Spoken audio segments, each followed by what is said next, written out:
Good morning and welcome to another episode of Daybreak. I'm your host, Jess Paterchak. And I'm your host, Alex Grubbs. Today on Daybreak, we'll be updating you with the latest tech news. Informing you on the ups and downs in sports. And what's happening all around the world. All that and more, Daybreak starts now.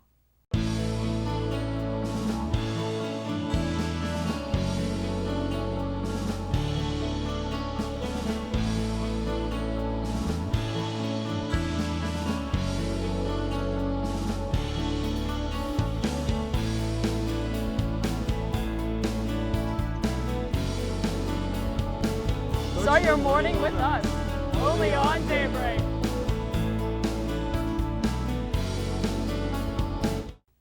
Okay, so Jess, it's been snowy all week. No. I don't know about you, it kind of ambushed me this morning. It totally did. It And was a complete blizzard and then all sun and no clouds. It was crazy. In Groundhog Day, he saw his shadow again. Oh my goodness. Why are they doing this to us? Hey Josh, what do you have for us this week?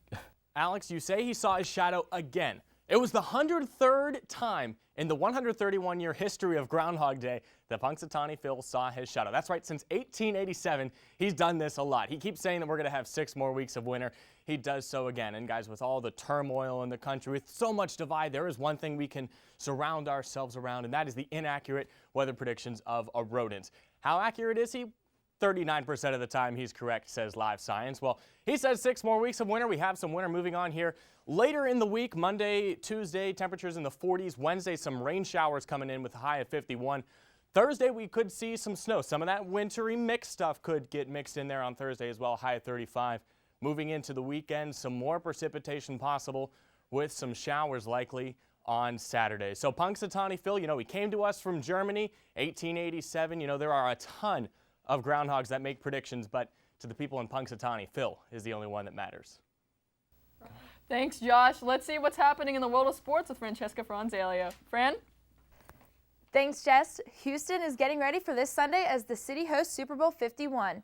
The Atlanta Falcons will have home field advantage against the New England Patriots, and according to BleacherReport.com, they'll need more than just that.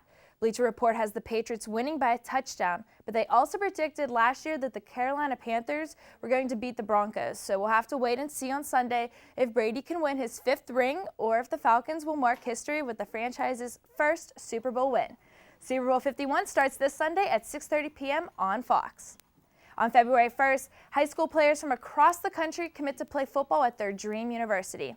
Alabama, Ohio State, Georgia, and Michigan are in the top 4 respectively when it comes to commitments and class rankings. However, Oklahoma had the most with 27 commitments, but ranked number 7 for class rankings. Penn State is ranked number 16 with 14 commitments, and Pittsburgh is ranked number 33 with 24 commitments. And happy February, everyone. February is an important month for college basketball as every team has 1 month to prove if they have what it takes to survive in March. As of right now, Gonzaga is holding the number 1 spot, which is only the 2nd time in school history for the undefeated Zags. In college basketball news from across the bridge, the Pittsburgh Panthers are showing that they desperately need Coach Jamie Dixon back. The Panthers are ranked last in the ACC conference with only 1 win and an overall 12-10 record. However, the team did put up a fight against number 12 North Carolina on Tuesday, while Young had a double-double during the game. The Panthers lost 80-78. That's all I have for sports. Now let's toss it back to Alex and Jess at the couch for your city news. Thanks, Fran. The United Student Government Legislative Body censured its treasurer, Amadea Baldoni, in an anonymous 6-4 vote on Monday. This came after President Blaine King motioned for her trial after situations of talking behind each other's back got out of hand. Baldoni told USG senators, quote, "I apologize for my actions for what has happened." Press Secretary Sabrina Bowden, this censure lasts in records for 60 days. If 2 more are accumulated within the 60 days, it means an automatic impeachment. Point Park President Paul Hennigan released a statement to the university about President Donald Trump's executive order that suspended immigration from 7 countries in the Middle East and North Africa. He wrote, quote, "I believe it is important to state unequivocally that Point Park University that values diversity and supports our students, faculty, and staff," end quote. He directed any concerns with students or faculty's U.S. status that they should contact either the International Student Services and Enrollment Office or Human Resources. Our yearly celebration of Punxsutawney Phil came again, and Point Park's Campus Activities Board held its first ever Groundhog Event to commemorate this on Thursday. Taking place in Lawrence Hall lobby, students and faculty celebrated with crafts, live music, and Pittsburgh food. Pat Septic, an accordion player, performed at this event. He usually performs for the holiday market in Market Square. But that's not the only thing CAP has done. The Students' Activities Organization will host its annual Condom Carnival. The yearly event will include carnival games and condom prizes. CAB hopes to ease pressure on talking about safe sex practices. It also wants to expand on the event into a conversation about serious issues in relationships such as violence and sexual assault. The event will be on Tuesday from 9 to 10 p.m. in the Lawrence Hall Ballroom. That's it for campus news. Coming up after the break, we have news around the town and around the world. That and more here on Daybreak. We are a social people. We share our inspiration, wisdom, creations, and memories. We share what makes us laugh and what angers us. Built on the notion of a free flow of ideas, our country thrives on the freedom of speech. Without it, who would watch over our governing powers? And how would we share our history to make a difference for the future? It's this freedom to share that gives us a reason to listen. All right, guys, any questions on scripts? We good to go? Yep, should be good. All right, great. All right, yeah, camera 3 set up right there. Camera 2, use the ball when you're moving this around, but set up for the 2 shots just right there.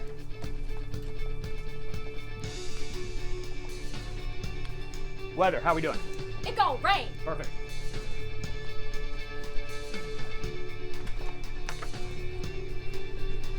Welcome back to Daybreak. I'm Sarah Mackin with your The real host, Adrian Billon, was seen snuggled up against. All right, prompter, we got everything in, we're good to go? Key Pro, everything loaded, we're good to go? All right, Tyler, any questions? That shot looks fine. 3, 2, 1. Bring up camera 2. Open mics. Cue talent. Good morning and welcome to Daybreak. I'm Blaine King. Thanks for tuning in. I'm Aubrey Henkin. And I'm Aaron Myler. And this is Entertainment on Point. Beyonce has surprised us again. Kanye West just tweeted, "This was a huge weekend at the box office. A fan favorite TV show just got canceled. Guess what band is coming to the city?" And the award went to... But did you see her engagement ring? Her outfit was awful. I would fire her stylist. Tune in for all of your Hollywood gossip and pop culture news. Entertainment on Point. Get into the point of pop culture. Yeah! Welcome back to Daybreak, and here's your city news. Some nightmares became a reality this past weekend when a student at the University of Pittsburgh fell out of his dorm window. According to Pitt campus and Pittsburgh police, the victim is a freshman wrestling student athlete, Alex Delp. The student fell 8 stories to a tragic fall from the Pitt dormitory, Sutherland Hall. According to KDKA, Delp suffered multiple broken bones and is currently on a ventilator at UPMC Presby. Authorities are continuing to investigate whether substances may have been involved here. And this past Tuesday, a boil water advisory was issued by the Pittsburgh Water and Sewer Authority, otherwise known as the PWSA, for thousands of customers in the Pittsburgh region.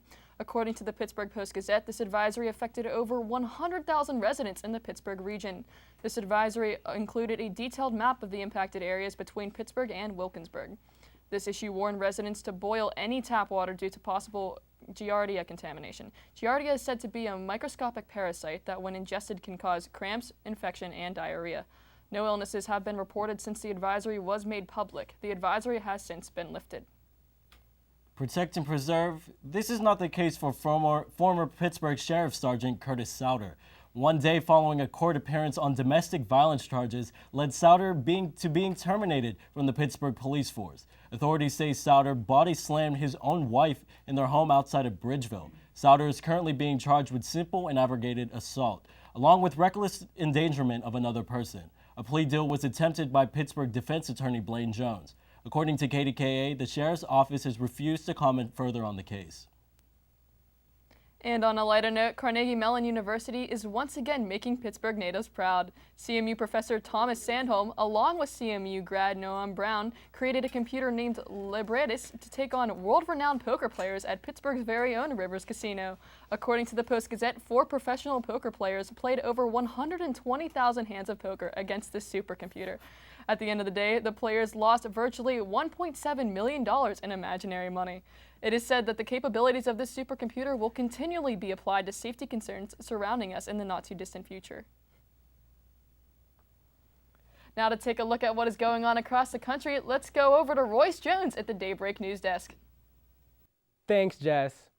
There is fear in the hearts of many Muslim families this week after a mass shooting occurred in the Islamic Cultural Center of Quebec City. 6 people were killed during this fatal attack, leaving 8 people injured and 39 unharmed. Alexandre Bissonnette, a 27-year-old college student and Canadian native, was taken into custody as a suspect for the crime. He is facing 6 counts of first-degree murder as well as 5 charges of attempted murder. Confirmation has yet to be released as to what the motive was behind the incident, but sources told Huffington Post authorities are investigating it as an act of terrorism. Big changes are underway for the Boy and Cub Scouts this year as the Boy Scouts of America opens its arms to transgendered youth. In the past years, the BSA admitted individuals into the organization based off of their birth certificates. Now, Boy and Cub Scout applicants are admitted based off of their gender they select on the application. This change in gender policy comes to fruition after a Cub Scout in New Jersey was accused the organization of expelling him for being transgendered. The BSA are somewhat late to recreate their policy as the Girl Scouts of America opened their doors to transgendered youth back in 2015. This is a great advancement in the acceptance for the youth of the LGBTQ community. Yet another change has occurred in the White House since President Donald Trump took office this past month. President Trump fired Acting Attorney General Sally Yates for standing against his executive order to ban citizens from several Muslim countries from entering the United States. Yates said, "At present, I am not convinced that the defense of the executive order is consistent with these responsibilities, nor am I convinced that the executive order is lawful." Despite the current situation, Yates' courage to stand up for injustice is not new. Back in 2015, during a court hearing, Yates was questioned as to the fact, while she was under President Obama, as to whether or not she would go against the president if his views were, quote, unlawful. Yates responded by saying she, quote, has an obligation to follow the law and Constitution, unquote, and to give her independent legal advice to the president.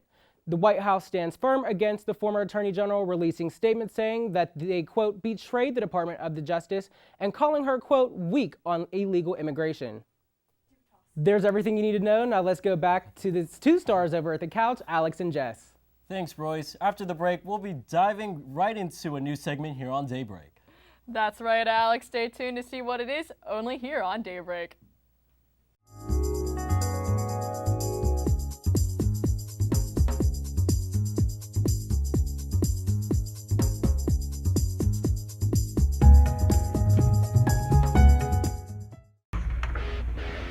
Here on the Pioneer Sideline, we talk a lot about sports in the studio, but it's beforehand when the conversation is actually interesting. I hope I have enough powder on. I don't want to be too shiny on camera.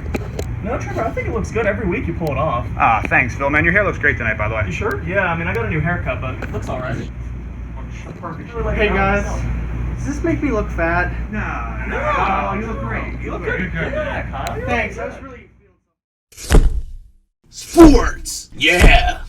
Ever wanted to be behind the mic and have the world listening to your show on campus? Well, it's just as simple as joining WPPJ, Point Park's student-run radio station, located on the 2nd floor of Lawrence Hall, right next to the dining services. Listeners can tune in using Point Park's website or through the TuneIn app by searching WPPJ. WPPJ welcomes any new DJs that want to get involved, so be heard.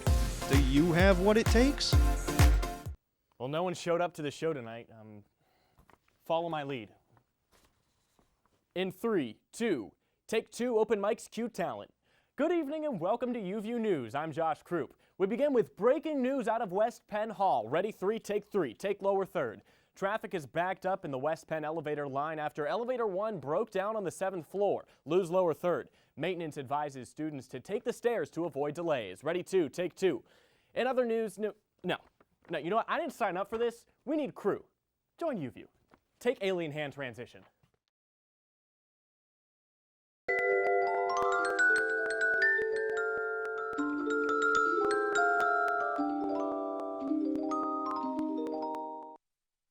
Welcome back to Daybreak. Sit back and pop a few quarters in the parking meter because we're taking you on a stroll on Conversation Boulevard. That's right, Alex. So we got Royce Jones here joining us. Thank you for coming on, by the way. Thank you for having me. Now, today, I just kind of wanted to talk like current events, like what's going on with Trump right now. You did a piece on him recently. So much is going on. Like, just give your thoughts, honestly. Like, for me, I just think it's so crazy just to see what's going on. He's only been in office, what, a week or 2 now? Yeah, it hasn't been too long. I know. You know, I think it's kind of unfortunate, you know, that he has to have such a hard transition into office. A lot of controversy. I know currently at my where I spend most of my time outside of here, you know, I work in retail, and we're actually pulling all of Ivanka Trump's merchandise. We can't feature it. We can sell it, but we can't feature it anymore. So I think that's pretty, you know, unfortunate that it has to go that far. Right, yeah, that's like a pretty impressive stance for a company to take on. Yeah. I'm sure there's lots of that going around. Yeah. You know? Mm-hmm. It's crazy, especially working in retail. My goodness. Yes. What do you think, Alex? Well, I think there's a lot of crazy things going on. I mean, I've been seeing a lot of hypocrisy on both sides, in my opinion, because it's like Donald Trump is doing this stuff, but when Obama did executive orders, people were like, okay, you know, they're either against him or for him. And now that Trump's doing it, it's like flip-flop. Mm-hmm. Right, it's like, right. I don't think executive orders are good precedent to be set by a president. Mm-hmm. It doesn't matter who it is.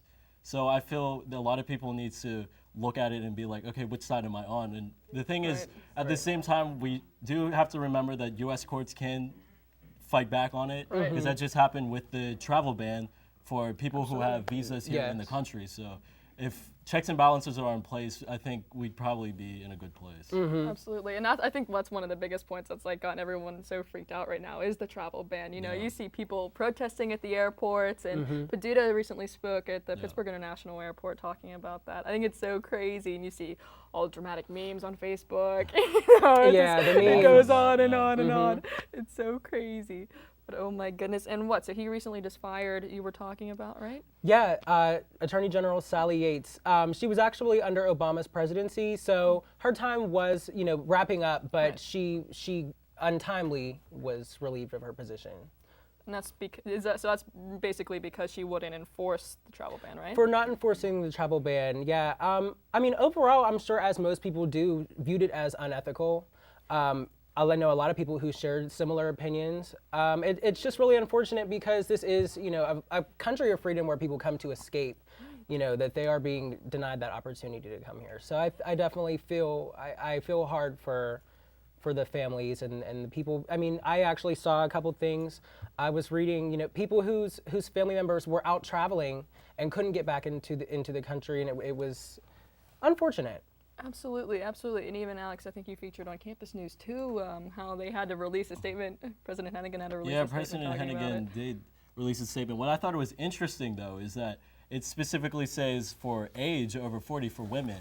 And actually, over the when you're 40, once you get to the age of 40 as a woman, you could sue places if they won't let you work because of your age. Because if you look back at flight attendants in like the 50s, a lot of them were getting fired because they're becoming too old and not maintaining an image. So when a woman turns 40 years old, she could sue someone if she's getting fired for being older. So I thought that was interesting to be included in that as well. Right. Yeah. Wow, that is really interesting. That's honestly news to me. Yeah, I mean, speaking of women and Donald Trump, try being late to work from the Women's March that we had in downtown Pittsburgh. That was an event. Right. I saw a lot of interesting material that some of the young ladies had. A lot of interesting signs and banners and posters that they had that were pretty cool. So yeah, it's like me and a couple of friends were actually covering it. I'm sure, were you there too? I wasn't there. I was recovering from the inauguration. Oh, that's okay. right. So I was in bed. I was pissed, but like, you know, rock on democracy, man. It was so crazy. I think over 25,000 people were there, and Yeah, you know, men so. and women both. So it's incredible. All over the world, people were. people were in the streets protesting. I mean, that's definitely one way to get your voice heard. You know, you have to speak. You have to speak up for the things that you believe in. So it's nice to see people not being afraid to stand up for that. Absolutely, and activism is really surging right now. You see certain celebrities like picking up statements and saying like, "Hey, like this is how you like go for it. Stand up for what you believe in." Exactly. We saw Riri in the streets. We saw Rihanna in the streets protesting too for the Women's March. So I thought that was pretty cool. Even celebrities are standing out. Absolutely, absolutely. As long as people are, when they're protesting, be peaceful. That's how I feel. I mean, you could be enraged and be passionate. I'm for it, but just don't destroy any property that people do. Because people still have to go to work. People have to clean that up. It's just an inconvenience for them. But if you have the right to go out there and protest, do it all day. It's your First Amendment right to do it. Peaceful protest. Peaceful protest. Peaceful protest. Daybreak is going to go to a quick break, after which we have the latest news in entertainment. And someone is making floating islands a thing. That and more here on Daybreak. Thanks, Royce.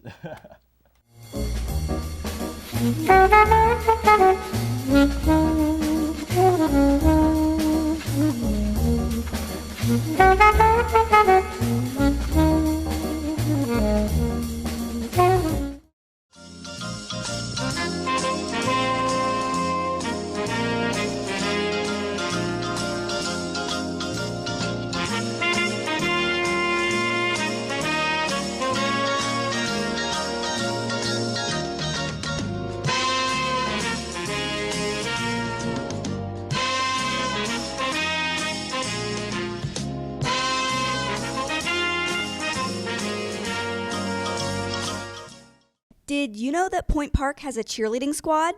Don't get it confused. Not only do our cheerleaders represent Point Park at regional and national competitions, but they also promote spirit and awareness of every sports team on campus. Come to any men's or women's varsity basketball game at home to watch the cheerleaders perform at halftime and cheer from the sidelines from the first jump ball to the final buzzer. Sports not your thing? You can catch the cheer team lead the crowd at the fall and spring pep rallies as well, or at several competitions around Pittsburgh each year. So what are you waiting for? Show the Point Park cheerleaders the support they show you. Every human being has a purpose, has a dream to have their voices heard, no matter where they come from, no matter where they go. As an American, it is their right to have freedom of speech. I have a dream that one day this message will speak louder than words, that even the quietest voice will not go unnoticed. That is my dream. What is yours? For more information, visit www.freedomofspeechpsa.org.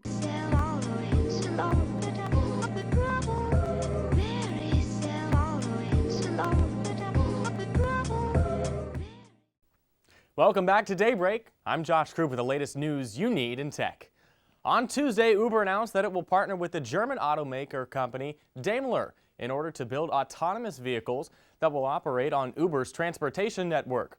Uber has said that this partnership is the first time in history that a major automobile maker, will provide its own self-driving vehicles specifically to operate on a transportation company's network. The deal is not exclusive, though, meaning the dealer may produce autonomous cars for Uber's competitors in the future, such as Lyft. Even still, Uber executives are excited to have Daimler as a partner and announced that they'll have these new cars ready in the coming years. In other news, the government of French Polynesia has agreed to consider building a city of floating islands in the South Pacific. This idea was brought on as a response to rapid climate change and rising sea levels by the California-based Seasteading Institute. The project has raised $2.5 million from more than 1,000 interested donors so far. Seasteading's executive director said that work on the project could start in French Polynesia as early as next year. Finally, a recent Nielsen survey revealed that Americans from the ages of 18 to 34 are surprisingly less obsessed with social media than adults ranging from the ages of 35 to 49. The survey said that adults ranging from the ages of 35 to 49 spent an average of 7 hours a week on social media sites versus the adults from ages 18 to 34 who only spent an average of 5 hours and 45 minutes a week on social media. The president of Nielsen's social division, Sean Casey, attributed the fewer hours spent on social media by the younger age group due to them just simply becoming less enthused and interested in social media. That's it for tech news. Let's head over to Samir and see who's in the entertainment spotlight. Samir? Thanks. The one and only Beyonce is pregnant with twins. It seems Queen Beyonce's ovaries got into formation. The Formation singer announced the exciting news on Instagram on February 2nd. Quote, "We would like to share our love and happiness. We have been blessed 2 times over. We are incredibly grateful that our family will be growing by 2. We thank you for your well wishes, the Carters," end quote. The twins will be joining Blue Ivy Carter, Jay-Z, and Beyonce. I can't wait to see this beautiful family. Now, I have some potentially sad news for the Grey's Anatomy lovers out there. It seems that Jarkia Hinton will be leaving the show at the end of the season and not returning as a series regular for the 14th season, according to TV Line. Hinton has played Stephanie Edwards for the past 4 seasons. Rumors of her exit from Grey's have been swirling since she was cast in the upcoming Alec Ball drama for HBO. Thankfully, we'll still have Chandra Wilson, so I guess we'll have to stay tuned and see if Grey's Anatomy loses another doctor. The last story is for all my Netflix bingers out there. A year since Netflix debuted the hit docuseries Making a Murder, it seems that we might be getting new episodes this year. A spokeswoman for Netflix stated, quote, "We have no launch date set as of yet," end quote. The 2nd season is currently being filmed in Wisconsin. It is reported that few people know the details of this season and are planning to keep it under wraps. Netflix VP Cindy Holland told USA Today, quote, "It is an ongoing case and we're trying to be sensitive to that," end quote. This is definitely going to be worth the wait. That's all I've got for you this week. Let's go to the dynamic duo, Alex and Jess. That's it for Daybreak. Make sure to join us again next week for the news you need. I'm Jess Paterchak. And I'm Alex Grubbs here on Daybreak, hoping your news is good news.